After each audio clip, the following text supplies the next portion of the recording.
დღემშვიდობის მეგობრებო, გიბრუნდებით საქართველოს ჩემპიონთან ერთად, გურამ ცნობილაძე, 75 კილოში საქართველოს ჩემპიონი, ევროპის ჩემპიონატის მონაწილე და დღეს მე და გურამი შემოგთავაზებთ ძალიან საინტერესო ვიდეოს მერაბ დვალიშვილის შემტევი სტილი.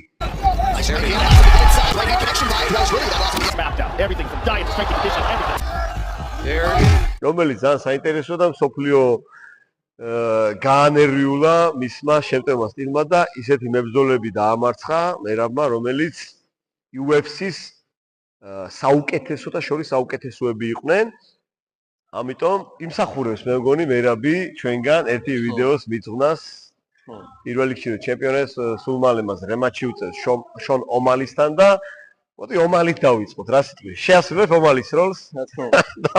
მერე შე როგორ გამოგია? ომალი და დვალიშვილი ყოფილიყო როგორ გამოვიდოდა? Let's go. მერაბი ომალის წინააღმდეგ საოცარი ოვერჰენდი, ეგეთი ოვერჰენდი ალბათ მარტო მერაბის შეუძლია გააკეთოს.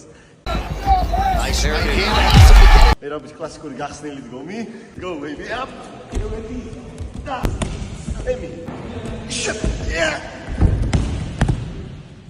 მებული ვარიანტი ომალი რომ მერაბი ყოფილიყო როგორ გამოვიდოდა რა? მერაბას გაშლი ხელები. ეს ვიდეო ომალის არ ანახოთ, რო დაამოღამოს რა გვეშველი. ხა უყურე. შემდეგი მომენტი მე გავაკეთებ მერაბის მეორე ვარიანტს. მერაბის საოცარი დგომი. Hook, Nice right hand connection by Dvalishvili. That allows him to get inside. Hook, hop. Hook, hop. He's just starting. მერაბა ვარ დვალიშვილი შეიძლება.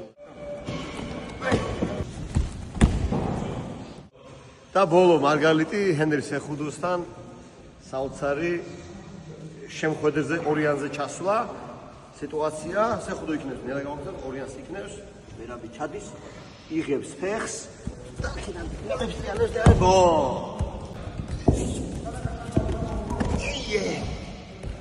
თუ მოგეწონათ ვიდეო რასაკვირველია გამოყვებით, დაგვალაიქეთ, მეგობრებს საჩვენეთ. გურამ, როგორ იყო მერაბ დვალიშვილად ყოფნა? მერაბ დვალიშვილად ყოფნა ძალიან მაგარი იყო, მაგრამ ომალის რა გითხრათ. წარმატებებს უსურვებთ მერაბს. მოიგებს აუცილებლად. მერაბის შორტი შემთხვევით არ ჩავიცვი. Dvalishvili, ladies and gentlemen, not Durashvili. Merab Dvalishvili. My name is not Durashvili. Bro, learn to read and speak English. Let me help you. Listen.